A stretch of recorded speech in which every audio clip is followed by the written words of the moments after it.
Tesla has just officially launched the refresh Model 3 in the US. The base model has the same range, but the long range model has 8 more miles. Tesla updated the video on the Model 3 homepage, and I think this one looks really cool. Look at this shot right here. Ooh, that's cool. The long-range Model 3 has 17 speakers, but the long-range Model Y has 13. The rear-wheel drive one has 9 speakers and only 1 amplifier instead of 2. So in theory, the more expensive one should have better sound, but I'm wondering how much of a difference can people really hear. I will probably go and try myself. The new refresh Model 3 is not eligible for the $7,500 rebate that's available for vehicles in the US with USA-made batteries. And just like in Europe and in China, there's no performance version yet. Deliveries of the refresh Model 3 will begin by the end of the month, and despite all of the upgrades, the prices are the same. And James says, I gotta say that this transition from old Model 3 to new Model 3 was infinitely better managed than the Model S and X transition, at least so far in Europe and in China, but we will see what happens in North America. So it might be a bit early to say that the execution is very good here by the Tesla team. Hopefully no impact on Q1 Model 3 Fremont production from the change.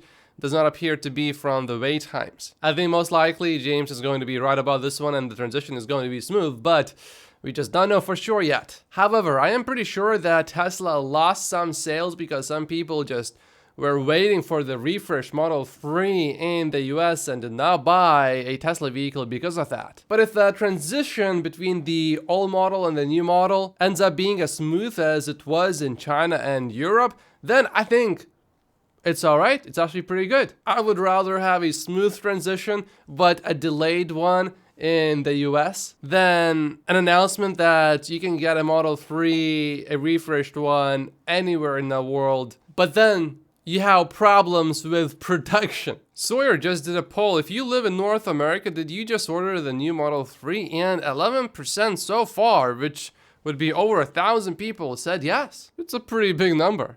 I generally expected this. The Model 3 is no longer part of Tesla's referral program in North America. Once you see it back in the referral program, you know that the sales slow down a little bit. The refreshed Model 3 also just launched in another new market. So pretty much anyone in the world, if they want a refreshed Model 3, they will soon be able to get one. Tesla right now, though, is facing a massive conundrum. One can still buy a Model Y rear-wheel drive for less than a Model 3 after the $7,500 rebate. Before the rebate, Model Y cost $44,000. So after the rebate, $36,500, but the refreshed Model 3 rear-wheel drive is $39,000. However, it looks like there is a loophole that allows any Model 3 buyer to make use of the $7,500 rebate as long as they lease it. Tesla gets the tax credit and applies the discount to lease payments. If you go to Tesla's website and you click on the lease button, and if you read these terms here, it says that it includes the $7,500 EV lease incentive distributed across lease term. However, you generally want to lease a vehicle if the vehicle that you are buying breaks down a lot or just is not a good vehicle after it gets a little older, like a Mercedes or a BMW. Or you do it because the lease payments are so cheap, and then at the end of your lease, you can buy the vehicle anyway, but that's not the case with the Tesla Model 3. If you lease a Tesla Model 3, you forego the option to buy your car at the end of your lease and must return it to Tesla after the lease term. The reason why Tesla does not let you buy their vehicle at the end of the lease term is because Tesla wants to take the cars back to increase its robotaxi fleet. James says, yeah, but I think it is a silly reason. They could always just build more cars in the future for that. Another way to think about it is if you let people buy their leased vehicles at the end of the lease term, then right now you would have more demand, which would then force you to increase your production capacity a little bit faster, which means you're producing more cars. So when robotaxis do come, your production capacity in theory should be a little bit higher. Tesla would be competing with more privately owned robotaxis in that case, but it would be able to build up its robotaxi fleet at a decent pace, I think. We did not hear Elon say that FSD is coming this year, actual FSD. So between now and when FSD would be solved, there's probably enough time for robotaxis, dedicated robotaxis, to be produced. Look at this headline from CNBC. They spent 12 hours looking for a way to spin this negatively, and the best they could do was find an image with some Chinese characters on it. Gary, though, says that Omar is overthinking it, but Jeff, I think, has a point. What's great is Tesla nailed the product itself. The reviews are off the charts, and that's the highest order bit. But launching at midnight on Tuesday cannot be considered a best-in-class approach for awareness or market recognition. But if you do let people know a little bit in advance, then some people will just cancel their old Model 3s and you're gonna lose some money there. So I think in this case, Tesla's approach was not a bad approach. Tesla has just released a new Model Y page in North America, so to me this signals that the refreshed Model Y is not coming very soon, certainly not in the next few months, at least not here in the US. Tesla just released a few new wrap colors, also dropped the prices for the old wraps by as much as 24%. It's still really expensive, so I don't think many people will get these, but certainly more people will get them now compared to before. Now that we have more data coming out from different countries, we can say that the Tesla Model Y was the best-selling battery electric vehicle pretty much in every single market where it was available. But speaking of overall rankings, including gas-powered vehicles, it was #1 in these countries. So China would really stand out because that's a massive market and it's already #1 there. That's really good. It's #2 in Finland, #5 in the US, the UK and Thailand, #6 in Australia, #8 in Germany and France. In France, it sold really well this last year compared to before. It's #11 in Ireland, and there will be many more countries coming out soon. And in Australia, Tesla is outselling vehicles like Toyota RAV4. Wow. Tesla is sending out more Salvador Foundation Series invite emails right now, and I think this is what's displayed after you confirm your reservation. Pretty cool. Tesla as a company usually moves pretty fast, and here's an inside look at how sometimes that is accomplished.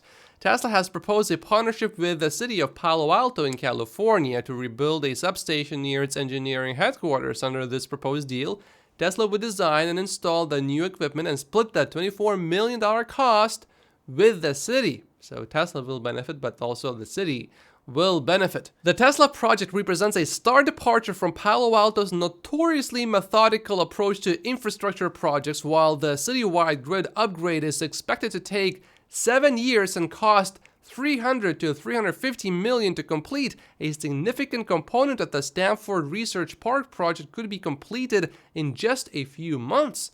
It typically takes 3 to 4 years to upgrade a substation. Tesla, however, is looking to finish all construction and energize its new building by April 2024. So instead of 3 to 4 years, it's going to be what, maybe 3 to 4 months? Tesla installed 600% more charging stalls in the US than its next closest competitor, which would be EVgo, standing at 850, but Tesla did 6,000 in 1 year. A few years ago, Hertz purchased a lot of Tesla vehicles, and now it is starting to unload some of that early inventory. And you can get a Tesla Model 3 for about $20,000 at a $4,000 federal tax credit, and you have a Model 3 for $16,500. That's crazy. But keep in mind that Tesla's battery warranty lasts until 100,000 miles roughly, so if you buy this one, the warranty will expire pretty soon probably, unless you don't drive at all. From Drive Tesla Canada, one reason why some of these rental companies do not want to keep these higher mileage vehicles is because, well, your customers, when they rent a vehicle, they typically expect a relatively new vehicle and not a vehicle with 80,000 miles on it. So it's not like anything is wrong with these Teslas necessarily. The company simply just wants to upgrade its inventory. The Tesla Economist seems to be pretty negative about Tesla's stock right now. Generation 3 got pushed back to an indefinite starting date, and energy failed to ramp. 4680s not ramping. These were the areas I placed the future value of the company. I have never been an FSD, results this year believe our financials are going to dwindle all year with price cuts and increased Cybertruck cost of goods sold. I'm not smarter than Elon, but if I was running Tesla, I would do things differently. I think all of us can say that because we are all different people. I would have started building a Gen 3 factory last year. I would have ramped Lathrop and built a Megapack factory in Shanghai. Elon, though, did say that it is harder to get things done as quickly as Tesla was able to do them before in China. So I'm not completely convinced about the Megapack factory in Shanghai being done faster if someone else was running Tesla. And I sure would do a proper advertising campaign. I think that's likely to be coming. We're not exactly sure, but we saw that Tesla hired a campaign manager, or well, Tesla was looking to hire one. But like I said, I'm not as smart as Elon, but I would at least like to know why. And I don't buy into the because rates are too high rhetoric. I just want to know the actual roadmap of this company, and I don't want to hear fanboy platitudes along the way. I don't think that can be avoided because Tesla fans are hardcore fans, so I think that's an unreasonable expectation to have. You're setting yourself up for disappointment if you try to not want to hear any fanboy platitudes along the way. It's reasonable to ask when you have millions invested. Okay, so Lee is still invested in Tesla stock, it appears to me, but I get the same kind of vibe from Lee right now as I got maybe about 13, 14 months ago, right before he sold all of his Tesla stock and then he bought back in. Except right now, Tesla stock is not dropping a lot very fast. So my guess would be if Tesla stock does drop significantly, we might see him sell Tesla stock again. Now, I think one reason for some of these delays is Elon focusing on X more than Tesla, but let's remember that X now has a CEO, and I think after that, Elon has been paying a bit more attention to Tesla. I can see where Lee is coming from, and I can understand his concerns. Also, historically speaking, Elon has done his very best work under immense pressure, and I think the pressure is growing for Elon to perform at Tesla. When Tesla is doing great, it's great. When Tesla is not doing great, it's not good for Tesla, but I know Elon will then be paying a lot more attention to Tesla and he will be performing a lot better. And that's just one reason why it's so difficult for Tesla to lose in the long term. Goodyear unveils plans for an EV feature with new tires at CES, which are supposed to last longer. Typically, when you put tires on an EV, you can expect the tire life to be significantly shorter. One reason is because EVs are typically a bit heavier, and this tire, the first iteration of it, will come with a 60,000 mile warranty. The average EV tire typically needs to be replaced after 30 to 40,000 miles according to Kelley Blue Book. Little things like this will also help with the EV adoption. Tesla is evidently getting into gym equipment with a Cybertruck inspired exercise hammer called the Cyber Hammer. Maybe with a Cyber Hammer, you can demonstrate how durable a Cybertruck is. Just slap it a few times. Do it as a demo for your friends. All of this talk is happening because Tesla has filed for a trademark for the name Cyber Hammer. What's a bit unusual is that even though the refresh Model 3 has come out already, so far Elon Musk, as I'm recording this video as of 1 p.m. New York City time, nothing has been said by Elon. If we don't hear it from Elon by the end of today or tomorrow, I would suspect that maybe the transition currently is limiting the Model 3 production in Fremont. BMW last year sold almost 400,000 battery electric vehicles, up 74.4% year over year, representing almost 15% of its total volume. BMW last year sold a record 2.5 million vehicles last year. Here are the top 10 best-selling EVs of 2023 in the US. Model Y and Model 3, of course, are in the top 2 positions. Then we got the Chevy Bolt, Ford Mustang Mach-E, Volkswagen ID4 is number 5, a Hyundai vehicles number 6.